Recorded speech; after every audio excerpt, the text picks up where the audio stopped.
आज हम औसत में क्रिकेट से संबंधित महत्वपूर्ण प्रश्नों का दूसरा भाग देखते हैं।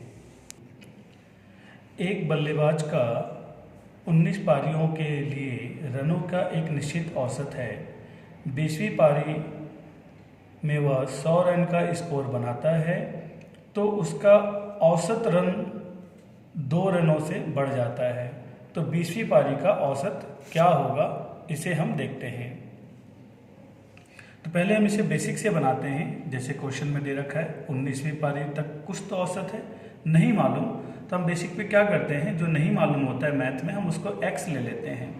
तो 19 पारियों का औसत अगर x है तो 19 पारी का योग कितना हो जाएगा, 19 गुणे में x प्लस 20वीं पारी की बात करें तो 20वीं पारी में वो व्यक्ति कितना रन बना रहा है, 100 रन बना रहा है। तो इसका मतलब है 20वीं पारी के भी रन को जोड़ लेते हैं। तो देखिए टोटल कितना हो गया, 19 पारियों का रन कितना हो गया, 19 गुणे में x, 20वीं पारी का रन कितना हो गया, 100। तो अगर हम देखें टोटल कितना हो गया, तो टोटल हो गया कि हमें दे रखा है कि ये जो 20वीं पारी में जो रन बनाया उससे क्या हुआ कि औसत जो है वो 2 रनों से बढ़ गया। कहने का मतलब है पहले औसत हमारा x था, अब औसत हमारा बढ़ के x+2 हो गया और 20 पारी की संख्या हो गई। पहले पारी कितनी थी, 19 थी, अब बढ़ के 20 हो गई। अब हमें क्वेश्चन पूछता है कि 20वीं पारी का औसत क्या होगा, मतलब हमें x+2 की वैल्यू निकालनी है। तो पहले चीज़ है कि हम क्वेश्चन को पढ़ के आसानी से इक्वेशन क्रिएट कर सकते हैं, फिर इक्वेशन से हम इसको सॉल्व करने की कोशिश करते हैं यहाँ पे। तो ये हो जाएगा 19x + 100 20x + 40। जब आप कैलकुलेट करेंगे तो एक काम कर लेते हैं, 20x ज़्यादा बड़ी वैल्यू है 19 के अपेक्षा, तो हम थोड़ा सा इसका पोजीशन चेंज कर लेते हैं, कैलकुलेशन थोड़ा सा आसान हो जाए हमारे लिए। अब ये 19x, ये 20x है, 19 इधर आ जाएगा तो 20x में से 19x माइनस हो जाएगा तो 100 - 40, इधर प्लस का इधर आके माइनस हो जाएगा।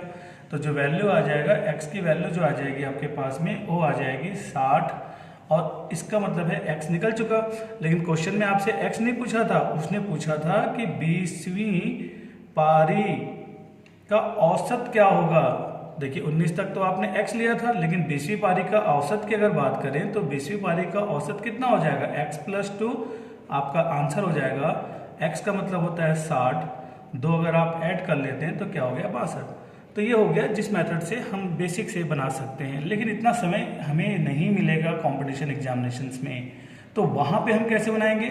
जैसे कि मैंने पिछले वीडियो में आपको बताया था, लाइन मेथड, ये एक ऐसा मेथड होता है जिससे आप अपने क्वेश्चनों को मुश्किल से 10 से लेकर के 15 सेकंड के अंदर आप बना सकते थे। तो ध्यान से देखिए कैसे बनाना था। देखिए 19 पारी का औसत x है, 20वीं पारी में आपका औसत क्या हो गया, 2 बढ़ गया। ठीक है, ये तो क्वेश्चन है, क्वेश्चन तो आपको पढ़ना ही पड़ेगा चाहे कोई भी मेथड आप यूज कर रहे हो। अब क्वेश्चन के बाद में आप देख रहे हैं कि यहाँ पे जो इंक्रीज हो रहा है 1 से हो रहा है, यहाँ पे जो वैल्यू इंक्रीज हो रहा है वो 2 से हो रहा है। तो एक काम करिए, जैसे कि आपको मैंने पहले बताया था कि ये जो वैल्यू है इसका प्रोडक्ट यहाँ होगा और इसका जो प्रोडक्ट होता है यहाँ होगा। तो इसका मतलब है अगर मैं इसको इसके साथ मल्टीप्लाई करूँ तो x+2 और 19 × 2 कितना हो जाएगा, 19 दूनी कितना हो जाएगा, 38। ये क्या निकला, ये निकला 19 पारी नहीं, 20वीं पारी में क्या आपने कितना रन बनाया, तो इतना रन बनाया। आपको दे रखा है 20वीं पारी का रन संख्या 100, तो यहाँ पे x+2 की वैल्यू जो आप निकालेंगे तो ये वैल्यू आ जाएगी आपके पास 62, आपका आंसर हो जाएगा 62। देखिए जब आप इसको प्रैक्टिस करेंगे तो एक समय के बाद में ये इतना आसान हो जाएगा कि ये मौखिक हो जाएगा। और मैंने बताया था कि किसी भी प्रकार का भी क्वेश्चन क्यों ना हो, आप लाइन मेथड से बहुत ही आसानी से क्वेश्चन बना सकते हैं जहां 2 बार अलग अलग रेशियो की, अनुपात की बात, एवरेज की बात की गई हो। इसी को समझने के लिए हम एक और क्वेश्चन देखते हैं।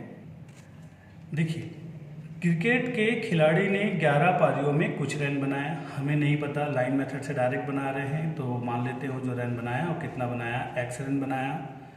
12वीं पारी में उसने 90 रन बनाया, तो जो 12वीं पारी है उसमें उसने 90 रन बनाया। जो क्वेश्चन है हम उसको आराम से पढ़ते हैं क्योंकि हमारा जो मेथड है वो हमसे ज़्यादा समय नहीं लेगा, 10 से 15 सेकंड बन जाएगा। क्वेश्चन पढ़ने में हम आराम से 25 से 30 सेकंड का टाइम ले सकते हैं।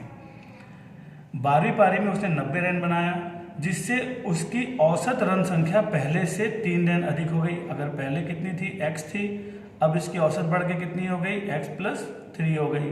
तो क्वेश्चन कहता है कि 12वीं पारी के बाद में इसकी औसत रन संख्या क्या होगी। कहने का मतलब है x+3 की वैल्यू आपको निकालनी है, क्योंकि 12वीं पारी के बाद में आपको औसत रन संख्या कितना है, x+3 है। अब आप गैप देखिए, ये आपका तो क्वेश्चन सेट हो गया, क्वेश्चन आपने पढ़ लिया। अब आपको सॉल्व करेंगे तो गैप कितना है, यहाँ पे 1 का गैप है, यहाँ पे गैप कितना है, 3 का गैप है। तो हमेशा की तरह इससे हम इसको मल्टीप्लाई करेंगे तो कितना हो जाएगा, x+3, और इससे इसको मल्टीप्लाई करेंगे तो कितना हो जाएगा, 11 दिया कितना हो जाएगा, 33। तो देखिए ये तो क्या हुआ, 11 पारी नहीं, 12वीं पारी में आपने कितना रन बनाया, हमारा कैलकुलेशन कहता है कि इतना बनाया, बट आपको क्वेश्चन में दे रखा है कितना रन बनाया आपने 12वीं पारी में, वो है 90 रन बनाया। तो ये 12वीं पारी का रन आपको क्वेश्चन में दे रखा है और ये हमने कैलकुलेशन से निकाला है। लेकिन हमें ध्यान रखना है कि इस बार हमें ये नहीं निकालना था, इस बार हमें निकालना था 12 पारी के बाद में उसकी औसत रन संख्या क्या है, x+3 की वैल्यू निकालनी थी।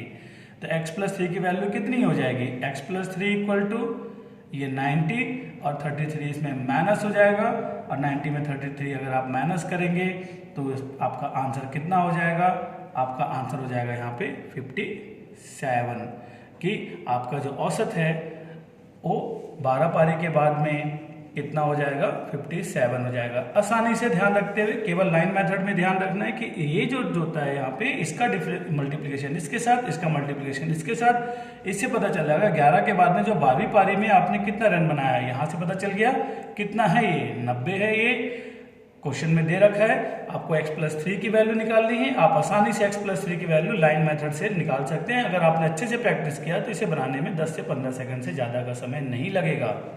इसलिए आप क्वेश्चन को आराम से समझें और इस टाइप के क्वेश्चनों को आप प्रैक्टिस करें।